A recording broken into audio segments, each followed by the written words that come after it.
All right, cheers. Yeah, baby. There it is. Welcome to the water cooler, guys. The Water Cooler is a show about marketing, sales, and technology. Each episode, we focus on bringing you advice that works. You can tune in live and join the hundreds of real estate agents in having conversation on our Facebook page every Wednesday at 1 o'clock. That's facebook.com/curator.com, spelled out. To catch the replay or watch any of our past episodes, you can follow us and subscribe on YouTube and on iTunes. My name is Jimmy Mackin, and I am joined by my main man, best-selling author of The Conversion Code, Chris Smith. Chris, this week we are going to be standing on the shoulders of giants.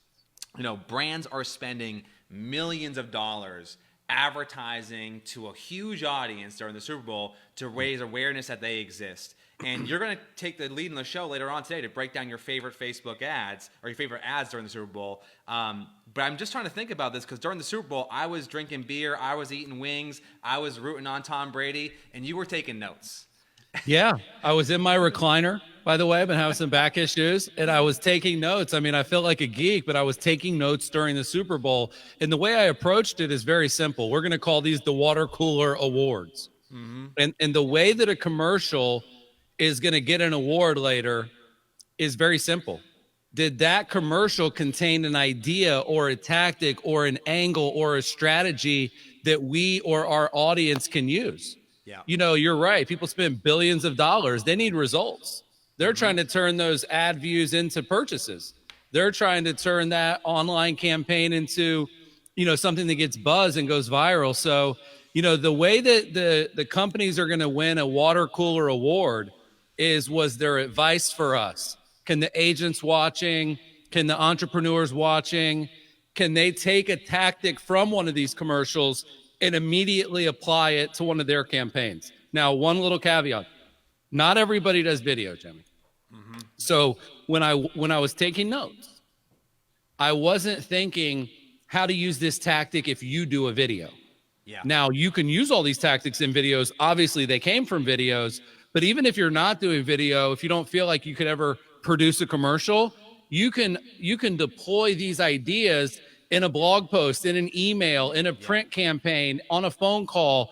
Like, there's just a lot of good advice. And here's what we're going to do to kind of get the audience involved. We are going to give away a $250 ad credit for YouTube. I have a feeling that a lot of the people that watch today are going to execute some of the coolest marketing I've seen ever come out of the industry. There's just some good ideas today, Jimmy. Yeah. And so we are going to give away, while we're live on the air, a $250 ad credit for YouTube so that when you execute, you can put a budget behind it. All you have to do to enter to win that is share this Facebook Live right now. Hit share it in a group, share it with your friends, share it with your colleagues. We are going to be monitoring, and Net's monitoring it right now. We're going to choose one person that shares it, and at the end of the live stream, they're going to get a $250 ad credit. But Jimmy, before we get into the Super Bowl tactics that anyone should use, the first segment is about Zillow. You know, you came to me earlier this week, late last week. You said, Chris, agents are buzzing. There's a new controversy. There's a change that Zillow announced that is creating a lot of negative feedback online, a lot of people that are angry, a lot of people that are neutral, a lot of people that are happy. Talk to me about Zillow. What did they do? You know, let's kick off the show with Zillow before we get to the ads. Yeah, that's awesome. Well, thanks for the setup there, Chris. And I think, John, if you want to pull the slides up for me real quick, thank you. So essentially what Zillow has done, you know, when we see Zillow updating or making changes or innovating, you know, as what we like to refer to ourselves as Switzerland, we always try to take an objective view at what they're doing and sort of provide our own insight. This is an issue that a lot of agents have been reacting to very viscerally. And what we're seeing is Zillow now owns properties. I think everyone, if you're not aware of that, they have this service called Zillow Offers in which they're buying properties, I think in 4 or 6 cities now. And what they're now beginning to do is that when you search for homes, this is an experiment. They're probably not rolling out this to their entire platform. But when you search for homes in one of those areas, Chris, they're going to prioritize the properties that they actually own. So from an agent's perspective, if you're a premier agent or if you're promoting your listings on Zillow, they're experimenting, kind of essentially taking that top placement from you to highlight the properties that they actually own.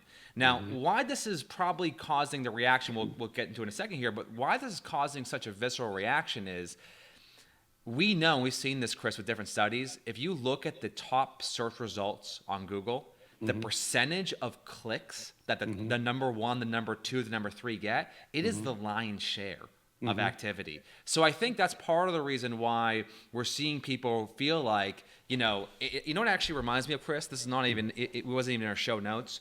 It reminds me a little bit of the Microsoft Internet Explorer strategy. This is when Netscape rolled out and they were taking over the world. Everyone was using the Netscape browser, Navigator. And then Microsoft said, you know what? We own the hardware. We own the software. Every PC we ship is going to come with Internet Explorer. And then all of a sudden, Netflix essentially evaporated what feels like overnight because they controlled, and this is, I think, the feedback, they controlled the entire pipeline. So Netscape couldn't do anything about it. So basically, Jimmy, just to recap what Zillow did, is they are putting the homes that they own above all the other homes for sale. And what you're suggesting is that by doing that and by pushing down the search results of the listings of the people watching, it, in theory, is going to create less traction, less leads, less engagement. There's a funny joke on the kind of conference speaking circuit that the best place to hide a dead body is page 2 of Google. Yeah. And I read this other article about Amazon doing the same thing. Amazon is going to these different manufacturers and they're saying, hey, if you will let us white label your pillow, white label your bread, white label your paper towels, if we can call your paper towels Amazon paper towels, in exchange for that, you got to give us a good price, but we will put you at the top of the searches for paper towels on Amazon. So this is a pretty common strategy. And actually, the other thing I remembered, I want to ask how is the industry reacting? How are agents reacting? But it also reminds me, Jimmy, of when I was working at Realtor.com, we had an ad unit called Featured Home. And it literally was the homes at the top. Yeah. And the reason they were cost money to advertise was because they got 5 times to 8 times more clicks than the homes below it. Yeah. So there's certainly data out there that would back up the claim that putting the Zillow owned listings up top should, in theory, hurt the results for everybody else. So what was the reaction? I know you were monitoring Facebook groups and looking at some of the chatter. I'm monitoring the water cooler chat right now. People are, giving feedback on this topic. It's similar in line with what we saw. We saw people basically saying, this person said this, and I'll react to it. Robert Mason said, just another reason I discourage my clients from using Zillow. Now, I'm going to focus on this particular point of feedback because I think the feedback is what you guys expect. I hate Zillow. Zillow sucks. Zillow's ruining our industry. We sort of, we are lambs to the slaughter. That's sort of the general feedback. But this individual says, just another reason I discourage my clients from using Zillow. Let's be real about this. That's not a strategy. Your clients, Zillow didn't advertise in the Super Bowl this year, Chris, but they take out a lot of money on mass media. Like, you cannot stop, nor should you try. It's a fool's errand. It's actually insane to think that you can control consumers' behavior. You should not even attempt to prevent a consumer from using a website they love to use. This has always been our argument about Zillow, Chris. Like, people like to bash Zillows to their consumers, but like, this is something they like. They don't hate Zillow. They like Zillow. So I think the positioning of this really matters, Chris. And here's what I'll say, Spencer, because I think this strategy, Chris.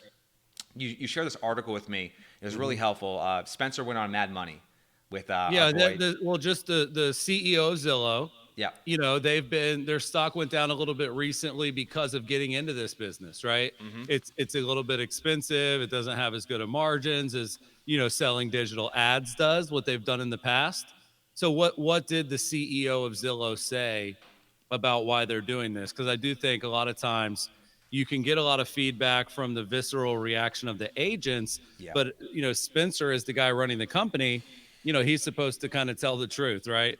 They're a publicly traded company. So what did he say about it? Yeah, this is his exact quote, and actually a wonderful way of thinking about it. He said, "We think of it like Netflix going into originals." So essentially, he's saying we're using our data as an advantage to build the muscle memory, the DNA, to be creative. And he thinks there's a big opportunity for Zillow to become a massive player in the space of actually owning homes. So what he's saying is Zillow making the transition to buying real estate is the exact same thing as Netflix making the transition into creating original content. Now, Yeah, to be well, I think clear, part of the reason he made that analogy is because Netflix, through their original programming and by hiring all these actors and producing all this content, they're doing it at an enormous loss in the short term. yeah, In the long term, it might be the right play. And I think that's part of the reason he used the analogy is because Netflix was spending $1 billion on this and they paid this comedian this ridiculous amount of money that the studios couldn't compete with. So yeah, short term, it definitely is a loser financially. Long term, obviously, is yet to be seen. But yeah, like if I'm watching Jimmy, here's what I really care about. No offense. What do I do? yeah. What can I do about this? Like, should I change what I do? Should I double down on Zillow? Should I cancel Zillow? Like, we've had client after client come to us and their bill has gotten so high that they've had to relook at it and say, man, that's a lot of money I could do something else with. What's the opportunity cost of that huge bill? Or if just morally and ethically, like I think about the iPhone App Store and I think about Amazon for Yeah. authors of books like me, there is a too low they can go. You know what I mean? Like, yes, you're a little bit of a slave to the App Store because that's where everybody gets their apps, but Apple gives you 30% and people seem to, they rake their 30%. That seems fair. Same thing Yeah. with Amazon. You're really not going to sell a lot of books without Amazon, but if they took the margins to a penny, authors would figure out something else. So what can agents do about these changes if they're mad, if they want to try something different? Yeah. So I have a question for everyone who's watching right now, tuning in live on our Facebook page. What is the only profitable airline in the last 40 years? Any guesses? We'll see what comes in the chat here in a second, Chris. Here's before I answer that question, what you can do about it, because it's actually the way we think about everything here, Curator. Is like this is the environment, this is a reality. How can you react to it? It's important to point out that your Netflix example, the top 5 shows on Netflix, Chris: The Office, Friends, Parks and Rec, Grey's Anatomy, and New Girl, which I don't know what that is. I know what the rest of them are. Those are none of those are Netflix originals. None of them are. Yeah, They're but their most watched movie of all time, Bird Box, is. Yeah. So you start to see like there's this sort of old guard versus new guard dynamic that's happening. Now, Spencer and the team at Zillow, obviously being a publicly traded company, they have to provide information to potential investors about what their plan is. And one of the things that they said in their recent quarterly report that really sort of shook me to my core when I was reading it is like they have plans to own a shitload of houses. Like, this is not an experiment that they're simply doing just to see what happens. They made this sort of forward-facing statement, Chris, where they said, if Zillow offers was available in all top 200 metro areas, that half of all of the homes for sale in the U.S. would be eligible for Zillow offers. So, like, I'm not going to get into this whether or not Zillow's good or bad or evil. They're a business, and their job is to make money, and their job is to, to continue to raise their revenue to begin to drive earnings back for their investors. Like, Zillow is not your friend, but they're not your enemy either. They're just a business. Now, what you can do about it, and what we believe at Curator, is we believe in a very simple question, and I think I'll see what people said about this. And yeah, Debbie Wirtz is on point. It is Southwest.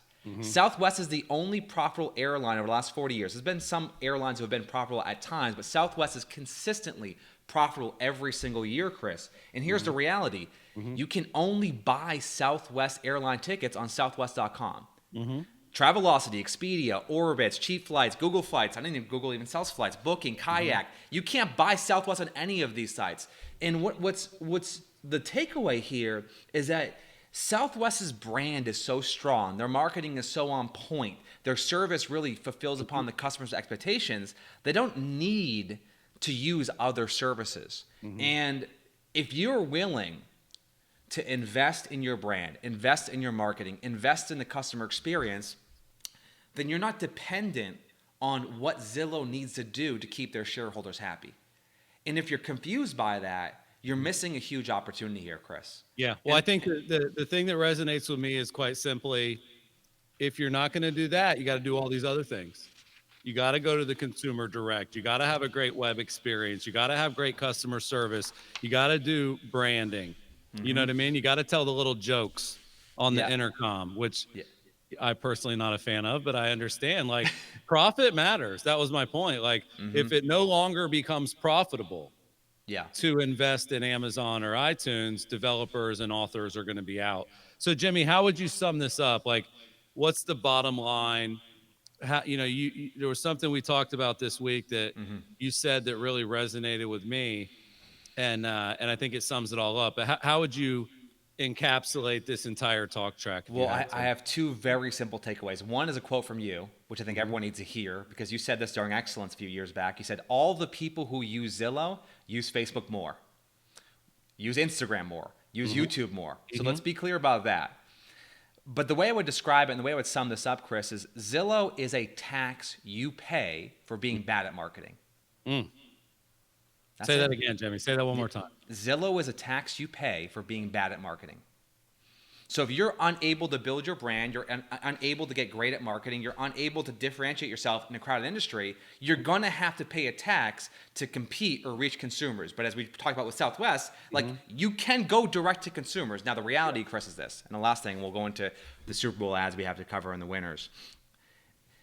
There's a term they use in Silicon Valley. They always come up with these stupid phrases, but I actually like this one. It's called coopetition, which is cooperating and being a competitor. Like that's what it is. Zillow is your competitor, but they're also sort of like, you kind of need them if you're trying to reach consumers or trying to reach them in a meaningful way. So that you can work with these companies as you're building up your brand. You should not make an emotional decision on that topic, Chris. Yeah, and there's a little bit of a medium too, where you can have your listings on Zillow so that your sellers and your customers are appeased. But that doesn't mean you have to spend $100,000 a month advertising there, right? Yeah. You can leverage that money going through social. I think the nice thing is when the TVs and the newspapers and the radio had the monopoly, there wasn't another option. And I think if you feel like whether it's Amazon or Zillow or these companies are too big to fail, at least in this modern era, through social, through digital, through Facebook Live, you can bypass if you need to. Yeah. Anyway, it's interesting stuff. I can't wait to see everybody's feedback and what their reaction was. But, there's one thing that's for sure. You're absolutely right, Jimmy. Two things are facts. Consumers love Zillow, and a lot of real estate agents hate Zillow. Those are both facts. That ain't going to change. All right, guys, let's get into the award-winning ads. Chris, you broke this up. And John, if you want to pull the slides up for me for a moment. You broke this down into 7 categories, and I love this, and I'll just jump to it real quickly here. Yeah. The best use of an upsell, the best use of shade, the best use of urgency, the most likely ad, which is my favorite category, the ad most likely to be created by a realtor, the best use of emotion, and the best use of humor, and finally the best use of co-branding. So I'm going to have you take the lead here for me, and I'm going to have you start with the best use of an upsell. Now, I don't think people know what that actually means, so let's dive into that deeper. Well, I was kind of putting it into 2 categories, an upsell or the introduction of a new product line. That's what I noticed really early on. Is I noticed that the companies that are spending these big bucks are not trying to sell more of what they already sell. They're trying to sell something new or different. And I think that is something you have to factor in when money's on the line. So if you go to the winners of, the actual best use of an upsell, Jimmy, we think of UPS as shipping. And the UPS commercial, like it was literally a lady being annoying, talking about everything UPS did besides shipping, but it got the point across, like we do more than shipping. So they literally like leveraged a commercial on the Super Bowl to almost talk down their primary product so they could talk up all the other services besides shipping. Another example of that was M&ms. M&ms, obviously everyone knows what those are, but they introduced a new product line, the M&M candy bar, right? They used their commercial to show off a new product, because I'm sure with a new product line, there's new revenue goals, there's new expectations for how many that sells. And then if we go back to the slide, the other one was WeatherTech. You know, WeatherTech, like if you think about it, Jimmy, those mats, you know what I mean, in your Yep. car, Yep. those are like world class. It's almost like kind of what I would compare to like um, the cups, the Yetis, right? People Yeah. think of Yeti and they think of a quality cup. Yep. Well, Yeti said we can make coolers. We can make other stuff that's quality besides cups. And Yeti has a really diverse product line now. So I thought WeatherTech, I thought it was brilliant because they actually are known for these like indestructible floor mats. Mm-hmm. And what they actually promoted through their commercial was their indestructible pet items, you Yeah. know, like food bowls, you know, for if you have a dog, I have a freaking Great Dane, you know, Mm-hmm. so they were actually showing you, hey, if you've got pet food or pet bowls outside, you know, if you want the same great technology from our floor mats, but you want to benefit from it with this other thing that you do, don't forget we do that too. I thought it was incredibly impactful. So the Let me ask you. takeaway, yeah, go ahead. Well, let me ask you a quick follow-up there. Do you feel like in order for you to have an extension to your product or to have an upsell or to sort of rebrand or reintroduce a particular service you offer, because I know you're going to give some examples how this applies to real estate, but do you feel like your brand has to be incredibly strong to be able to do this? Because it feels like if WeatherTech wasn't well known and no one knew what the hell they did, that you know them introducing dog bowl or dog mats for dog bowls, like it doesn't seem like it'd be nearly as effective. Yeah, the better your brand is, the easier it's going to be to add a new product. Like people like M&Ms, they'll probably like the chocolate bar. If they're happy with the floor mats, they'll be happy with the bowls. So I think when it's directly connected to what you're an expert at, that's super helpful. Yeah. You know, they're not UPS didn't say they have new shoes out. You know what I mean? They said Yeah. we got shipping and packages and staples. Like, you know what I Yeah. mean? It has to be directly tied to your category. But a good example would be, you know, there's a lot of real estate agents we work with that are watching right now. They'll work with a renter. They are willing to work with a renter if they make the right amount of money. There's agents that work with luxury stuff. Yeah. You know, there's agents listening right now that are a really good person to go to if I need to get a commercial space. Yeah. But they're just going to refer me. They're not going to do the deal. You know, think about like how many people watching right now, Jimmy, actually could offer to help someone leaving town Yeah. connect with one of the best agents across the country. You know, every agent in the world has a really good referral network now. And Yeah. even people that have a side hustle, you know, I think about like Lisa Archer and how she was, you know, selling shampoo and selling beauty products, but you have to let people know. So I think that's what it is you may already have a side hustle. You may already have something you could be selling that you forget to. Yeah. And what happens is when you market to renters, you get some buyers too. When you market that you do luxury, just one thing, you get some buyers and some sellers. Well, You let me know, push back. when you connect someone that buys a piece of commercial property through the referral, you build your referral network. Like Yeah. there's a lot of benefits to selling what you're not selling now. It attracts a new kind of lead and it creates new opportunities. And the way I kind of summed it up, Jimmy, we did this. We came out with a product called Convert.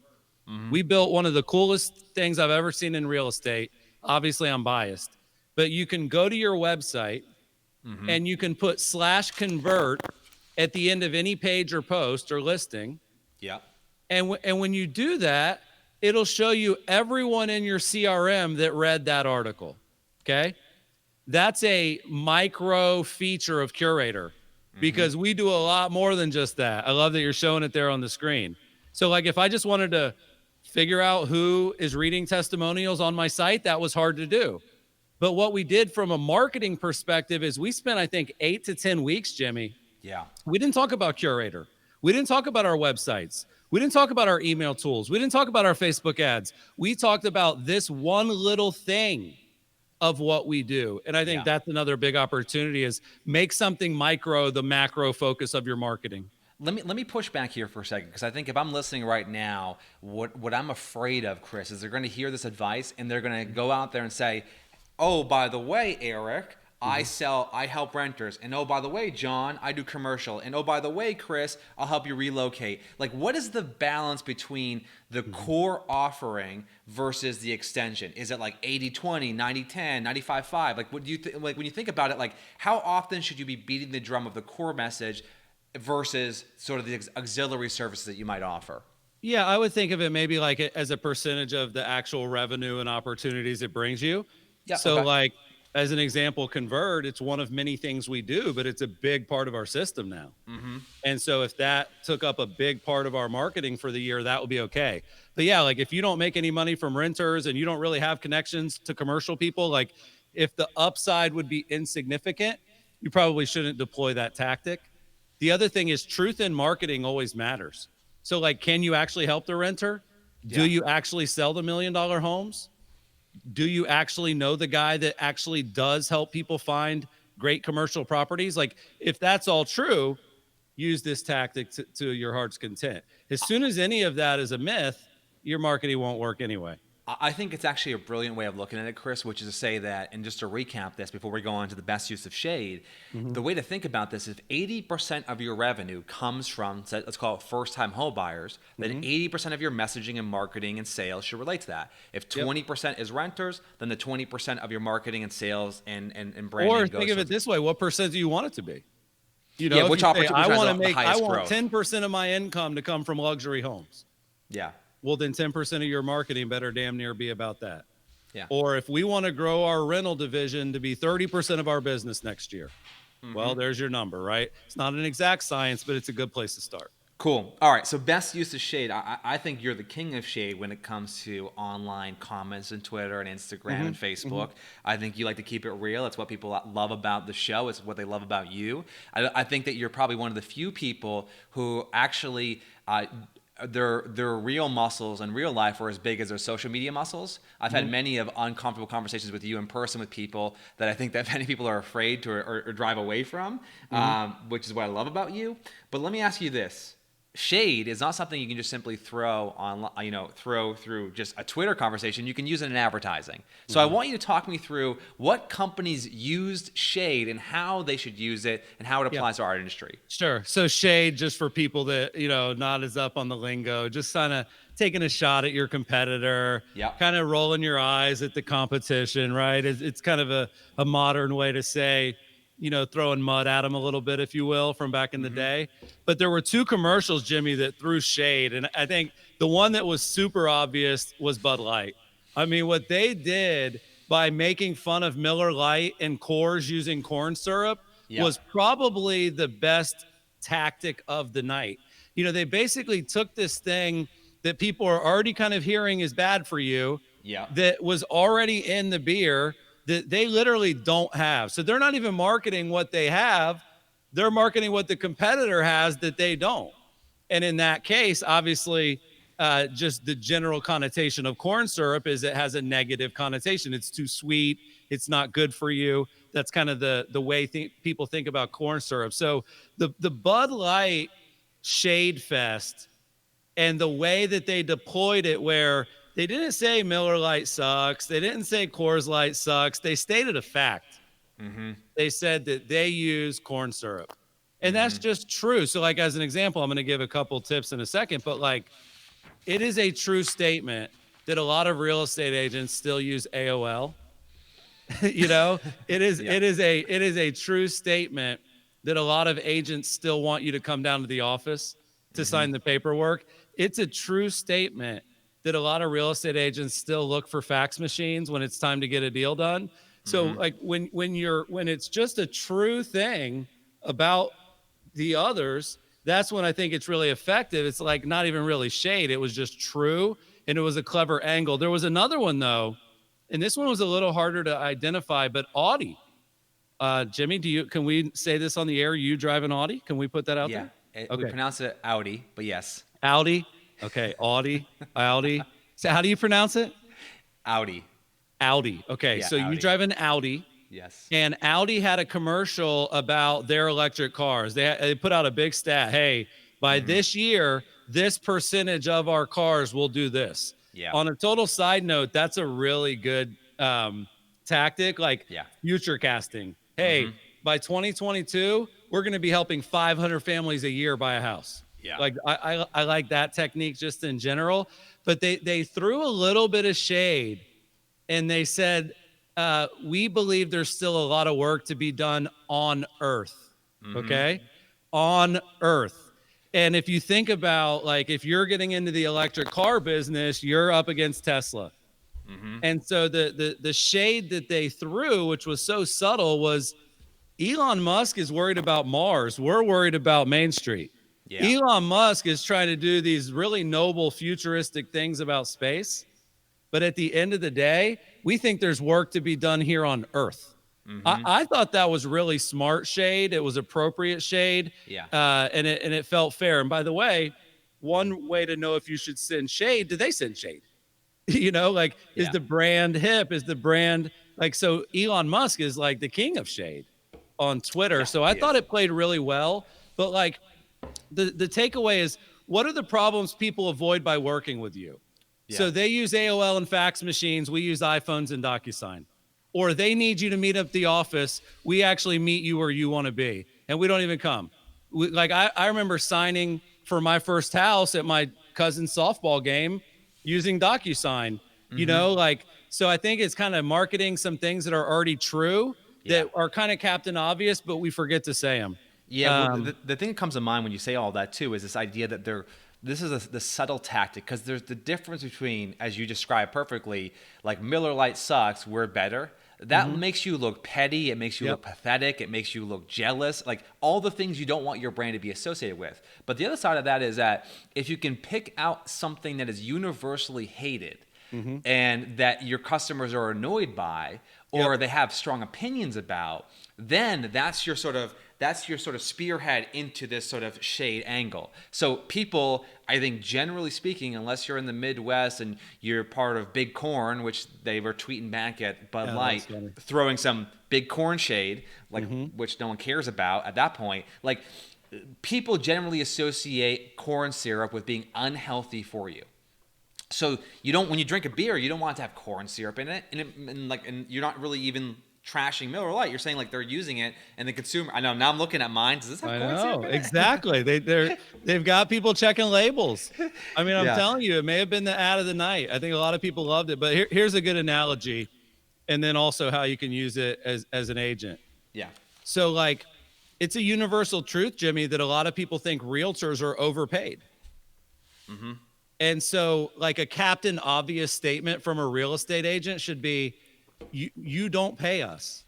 Like if you're talking to buyers, like you don't pay us. And so that's one of those things that I think, because we're not in the industry, all 7 years in between transactions, you forget sometimes to state that obvious stuff, like an obvious truth that goes against a negative myth. The other one, you call it the Trump tactic. Like really pigeonholing your opponent as who they actually are. He used this brilliantly with Jeb Bush. Low energy, right? People immediately would think of low energy as a negative thing. Yeah. And also it was sort of true. Like Jeb Bush's energy and enthusiasm levels were lower. Last thing, Jimmy, we'll get to the best use of urgency and calls to action. This is like a pro tip, but like space is hot right now. Like if you look at fashion, if you look at media, if you look at consumers, like space is popular. Yeah. And so I'm actually surprised that like, I would love to see an ad in real estate that was like, one day we might all live on Mars. Until then, here's some places for sale in the North End. Yeah. Like I think a good idea for like a viral campaign on April Fool's Day would to actually like pre-sell lots on Mars. I think people would do it. So I think like there's a side beautiful tip, view of this crater. Yeah, like how can we leverage the kind of space craze in our marketing? But good stuff from. Yep. Yeah, well, it's just funny because like I think there's, and John, if you want to pull my screen up for me, if you could, there's this is the thing though, and we were seeing feedback about this. Is this going to create negativity between agents because agents have to cooperate with each other? First off, if something's generally inconvenient and something is annoying to consumers, you should be on the side of the consumers and championing that. If it's a philosophy you believe, you should be willing to kind of go out on the limb and piss some people off. If you think that consumers shouldn't have to like come to your office at 3:00 in the afternoon, you believe in going to where they are is like a philosophical belief of yours, then like be willing to say that. But there are certain things that you shouldn't make an issue or talk about on social. And we wrote a blog about this. Annette, who is social media manager for Curator, works with Chris down in Orlando. She wrote a wonderful piece called 3 Things You Should Never Post on Social Media. Chris mentioned Trump, and that's one of the things that we actually avoid talking about as a general theme is we don't talk about politics, neither should you. The benefit or the upside of you giving your political views of business is very minimal because you're not going to change anyone's mind.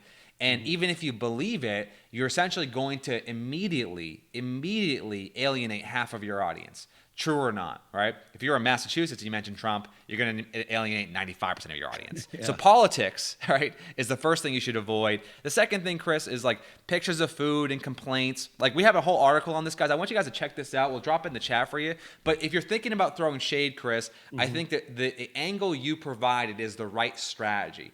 Find things that annoy consumers as it relates to their transaction or your service and pinpoint that. What are the complaints about the category? Yeah. What are the complaints about the industry?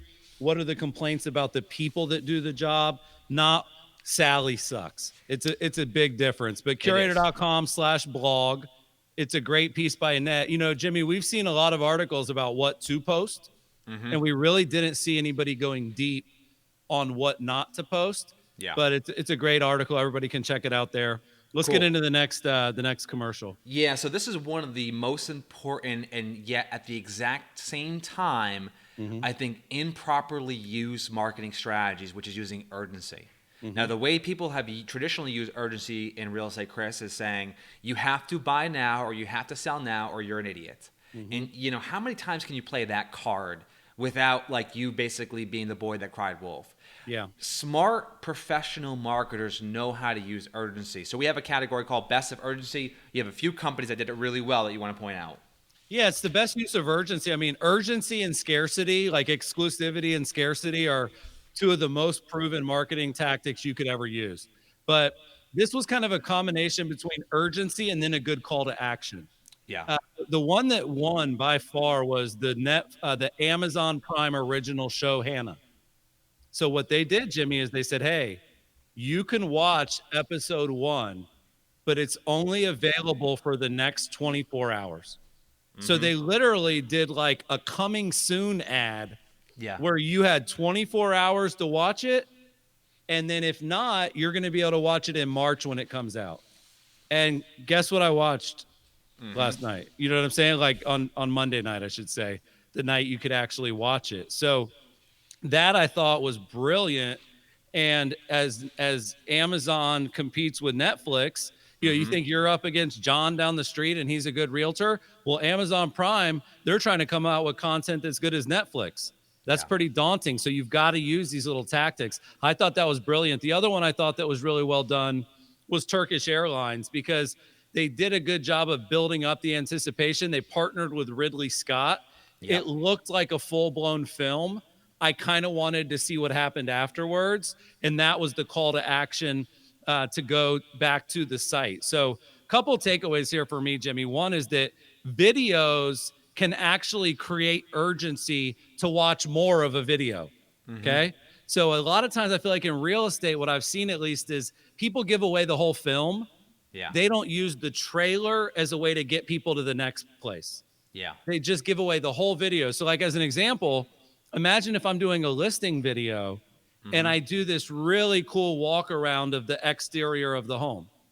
And then it ends and it says, if you'd like to see the video of the interior, message me. You see what I'm saying? Or imagine doing the opposite. You show off the whole inside of a home. Say, hey, if you want to see what this thing looks like from the street, let me know and I'll send you that video too. So, and then back to your point of like the kind of, could we bypass Zillow? Could we do the Southwest Airlines? Like, this is something that our clients have been using for years. Like, this home is available on Facebook for the next 3 days only. After that, it's going to be on Zillow and millions of more people are going to have access to it. Beat the rush, right?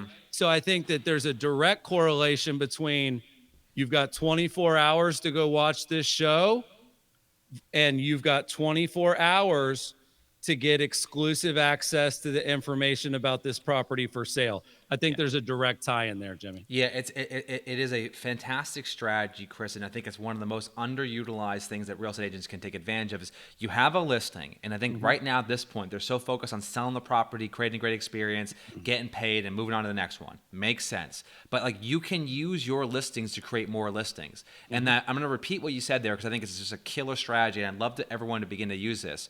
Send in the next time you have a listing before it hits the market.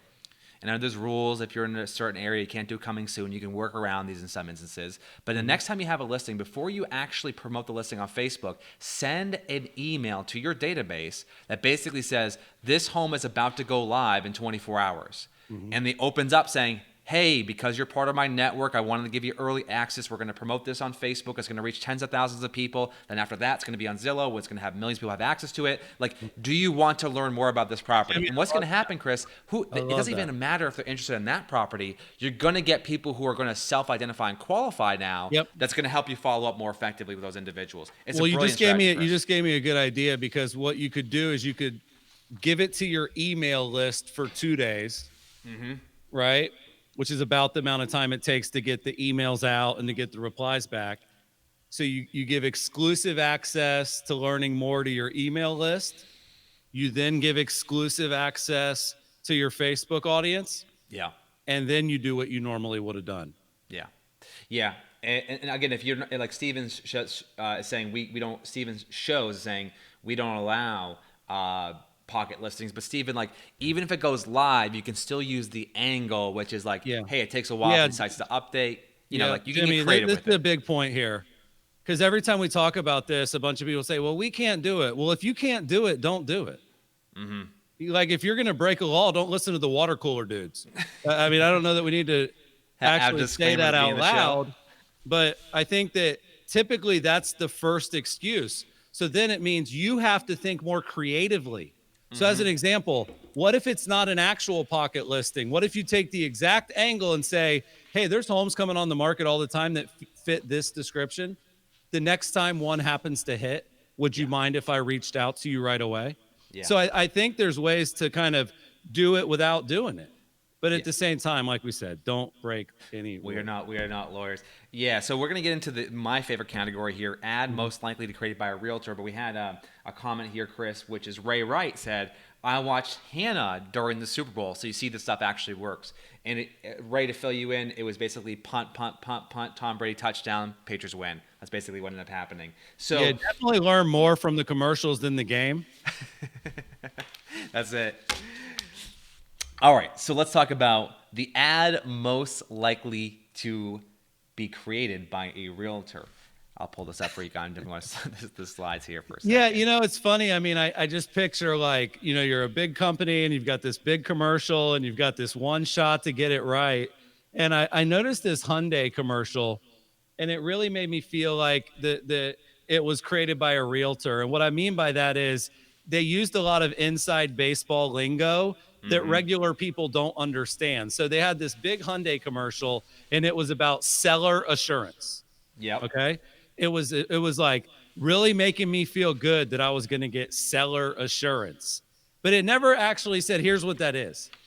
By having seller assurance, you have a 30-day this, a 12-day this, and $1,000 this. Like, they didn't define what seller assurance was. They were just so excited that they came up with this new little term. And it makes me think about real estate. Like, I've seen a lot of agents, Jimmy, get excited about free home warranty. It's like, thanks. The only people that get excited about that are you know, or something like the title insurance or the appraisal. Like, those things have way more perceived value than actual value. But like, the takeaway is, if you're going to try to invent some new kind of terminology, like, make sure it's super clear.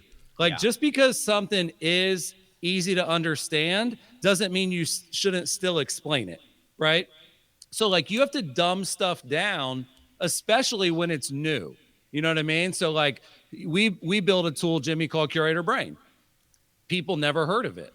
And so for like, it's not something they're used to that's better. It's something they never heard of. So for us to explain it, we have to really say, oh, it's all the ads and all the emails of all the Curator clients sorted by the ones that did the best.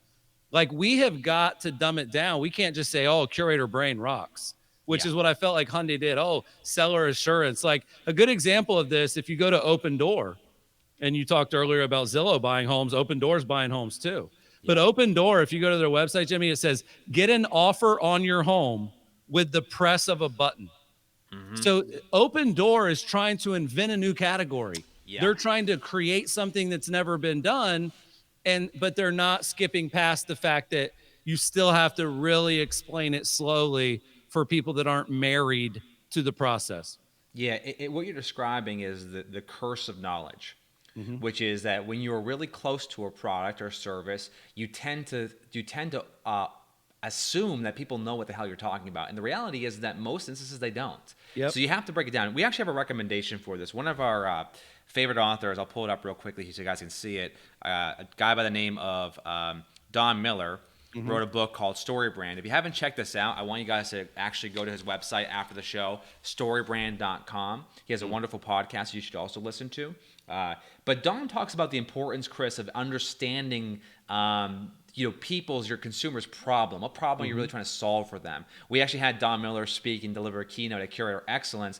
It blew us away. Our audience loved it. Standing ovation. We actually went one step further after he came to our conference. We had two of our employees who run a program called Team Revamp, which focus on helping people clarify their message so they can communicate more effectively to drive more sales to their business. We sent them down to Nashville for 4 days to become StoryBrand certified.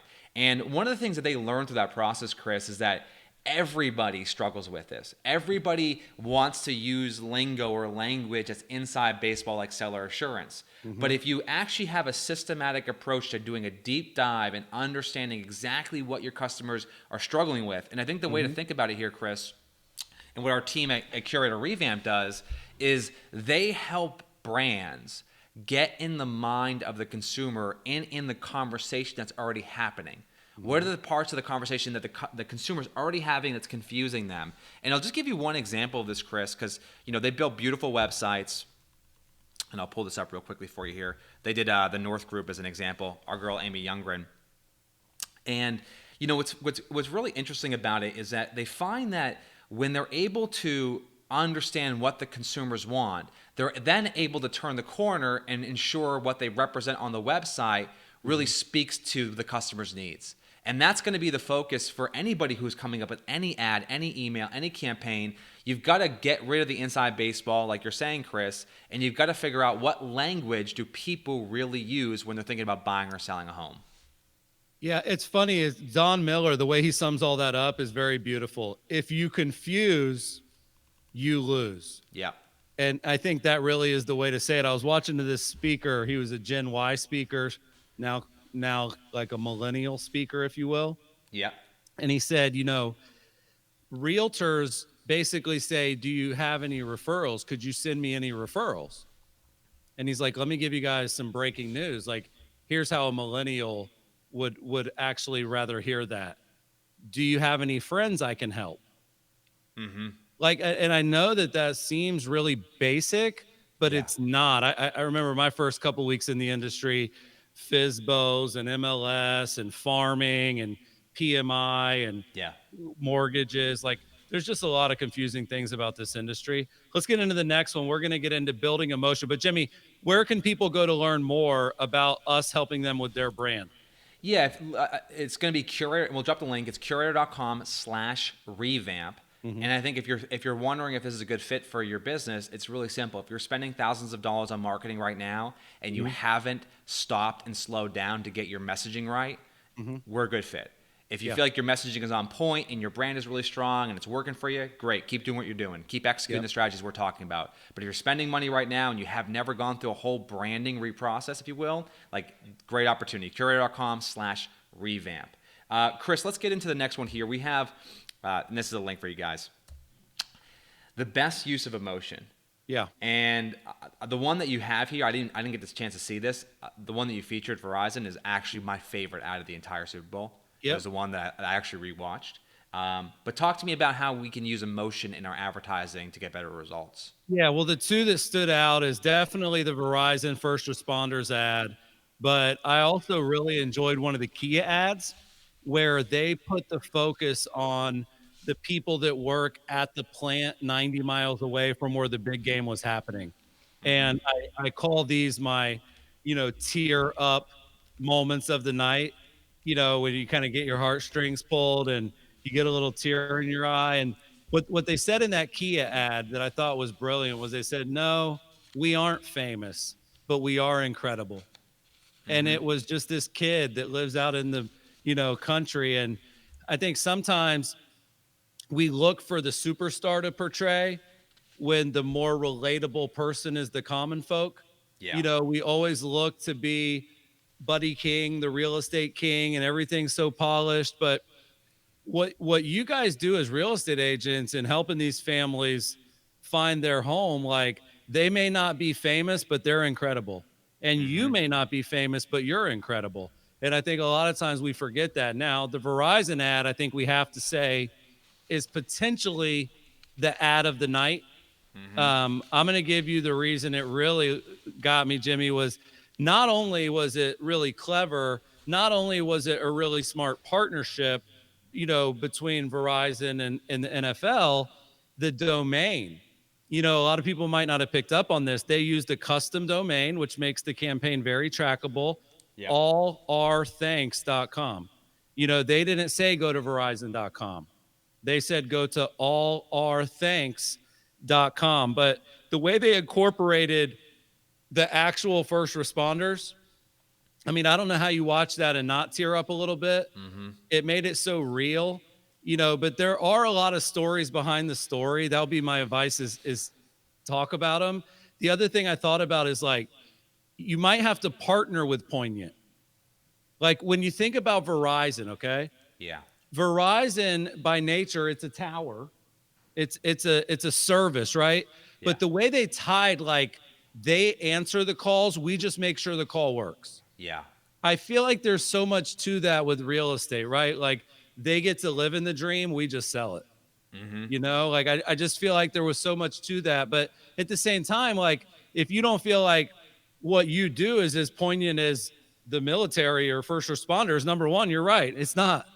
But you can kind of partner with Poignant. What are those charities? What are those local organizations that tap into deep emotions? And how can you better showcase and spotlight and work with them?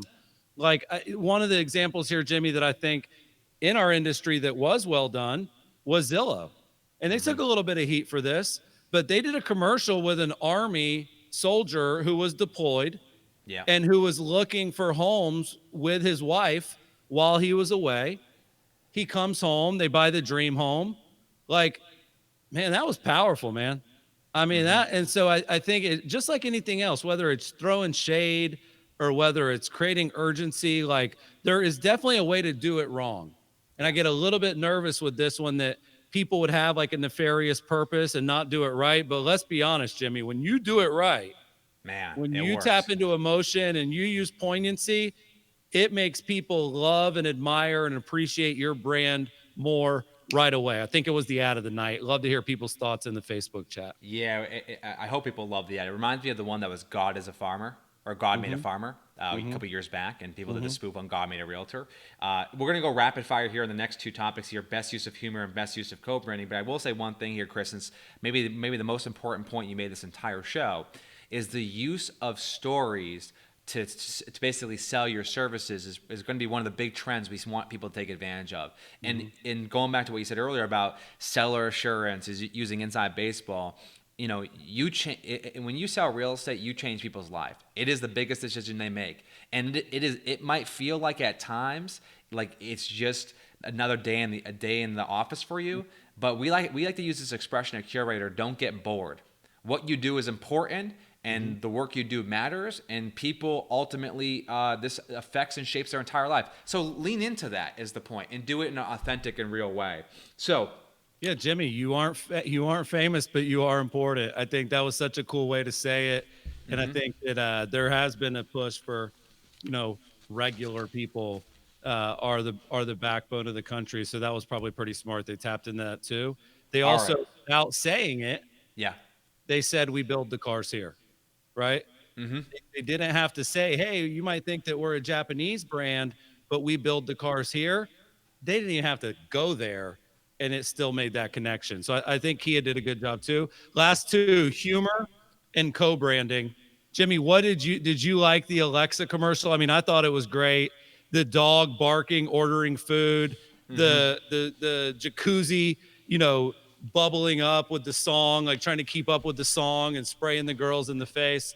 Yeah. I thought it was classic. Did you like the Alexa funny commercial? Yeah, listen, I think my feelings towards humor is the same way that you felt about emotion. Is that if you are Justin Holder and Rachel Holder, and that's like part of your shtick, and people love you and you're personal, like lean into that. If you're not funny and you don't have a funny bone in your body, I think if you go down that road, Chris, you look like a fool. So like Yeah. I think, and I want you to speak to that. Like, when is the right time to use it? Is it like because I'm concerned about that Yeah. piece, like being a professional and kind of getting caught into like just trying to make the whole thing a joke.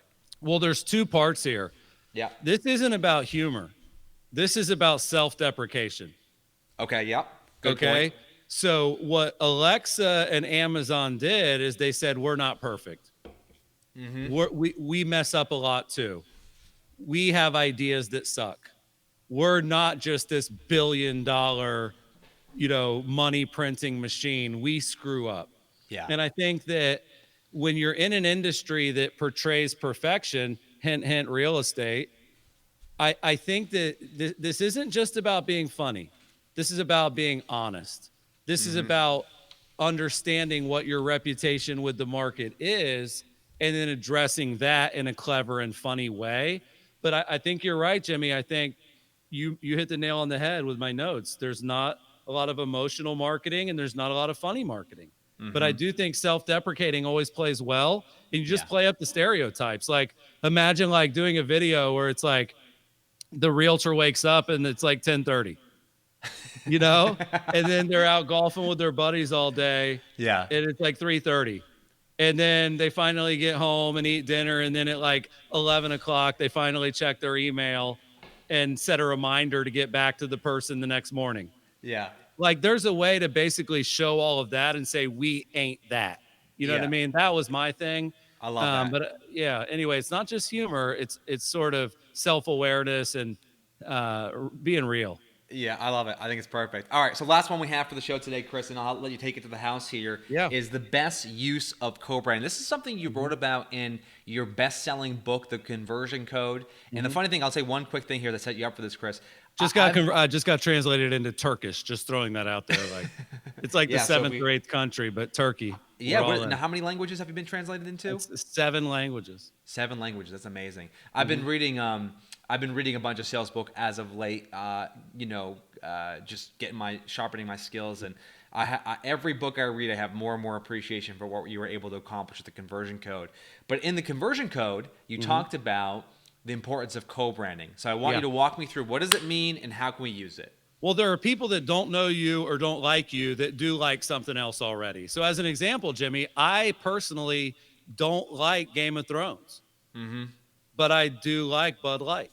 Yeah. And I think that the best co-branding of the night was definitely when Bud Light agreed to let the Game of Thrones commercial kill the night. Like that was just such a smart play because, there, as much as everybody thinks everybody likes Game of Thrones, that's what people that like it think. Yeah. And as much as everybody thinks everybody likes Bud Light, that's what people that like Bud Light think. So I was thinking about this and it's like, man, what is more popular than you? And then how can you kind of co-brand with that? A good example is like Zillow. If you're a premier agent, if you have 500 reviews on Zillow, saying our Zillow reviews say we're great is probably stronger than saying we're great. But I was thinking like there's a restaurant in your area that's more popular than you. And there's a park and a bar and a blogger and a news anchor. And what's so cool is you don't even need to do this big collaboration, Jimmy. Yeah. When you write on your blog and you promote through your page and you distribute through your list, a positive write-up, article, deep dive about a business, about a local celebrity, like that is kind of also co-branding, right?